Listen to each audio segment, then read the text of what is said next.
গোটা দেশের সঙ্গে আজ শিলচরেও পালিত হলো 26তম কার্গিল বিজয় দিবস। শ্রদ্ধাঞ্জলি জানানো হলো বীর শহীদ জওয়ানদের। নেতাজি ছাত্র যুব সংস্থার সহযোগিতায় এদিনের কর্মসূচিতে বিধায়ক দীপান চক্রবর্তী, কাছাড় জেলা বিজেপি সভাপতি রূপম সাহা সহ অন্যান্যরা বীর শহীদ জওয়ানদের শ্রদ্ধাঞ্জলি জানান। এদিন তারাপুরের কার্গিল বিজয় স্মারকে এই শ্রদ্ধাঞ্জলি অনুষ্ঠানের আয়োজন করা হয়। পাশাপাশি সংবর্ধনা জানানো হয় প্রাক্তন সেনাকর্মী শুভেন্দু শুক্লবৈদ্যকে। এদিন বিভিন্ন সংগঠনের কর্মকর্তারা বীর শহীদদের শ্রদ্ধাঞ্জলি জানান।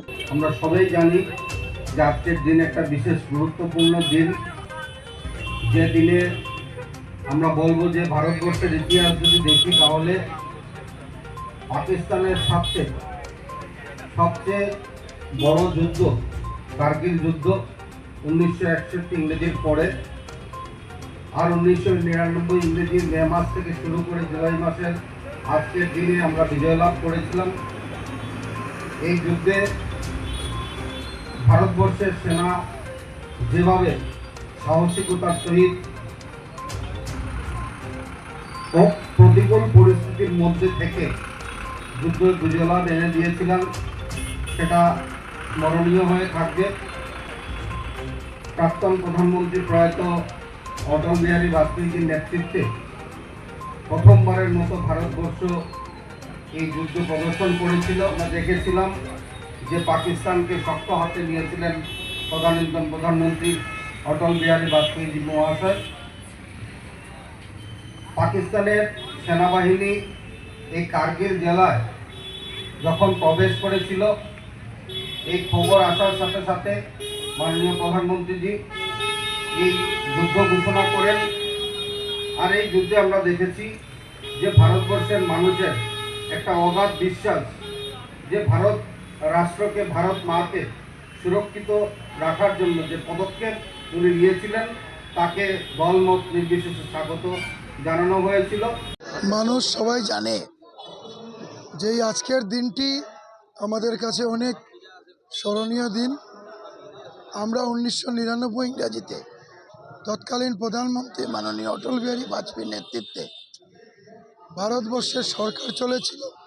সেই সময়ে যে কার্গিলের যুদ্ধে ভারতের সেনাবাহিনীরা যেভাবে প্রদর্শন করেছিল, ভারতের ইতিহাসে অনেকবার যুদ্ধ হয়েছে।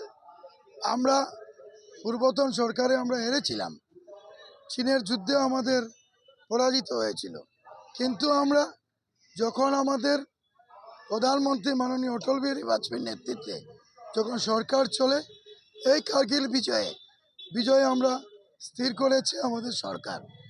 এখন আমাদের এই অঞ্চলেরও দুইজন শহীদ হয়েছেন, আপনারা জানেন, যিনি লক্ষ্মীপুরের নন্দচাঁদ সিং মহাশয়, এখানের চিন্ময় ভৌমিক আমাদের বরকলা অঞ্চলের।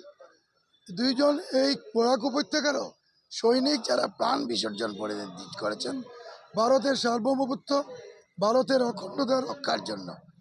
আজকের দিন ভারতীয় জনতা পার্টি শুধু এখানে নয়, সমস্ত ভারতবর্ষে আজকের দিনটিকে আমরা স্মরণ করছি এবং সেনাদের কৃতার্থে, সেনাদের সম্মানার্থে আমরা আজকের দিনটি ভারতবর্ষের প্রতিটা জনসাধারণ যাতে সুন্দরভাবে এটাকে স্মরণ করে তার লক্ষ্যে আমরা কাজ করছি।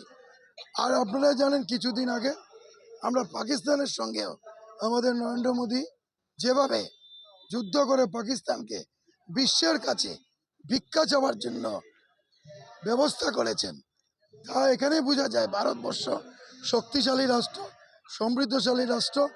ভারতবর্ষের সঙ্গে সমস্ত বিশ্বের কাছে আজকে ভারতবর্ষ যেভাবে সুনাম অর্জন করেছে, সেটা আমাদের কাছে গৌরবের ব্যাপার। ধন্যবাদ।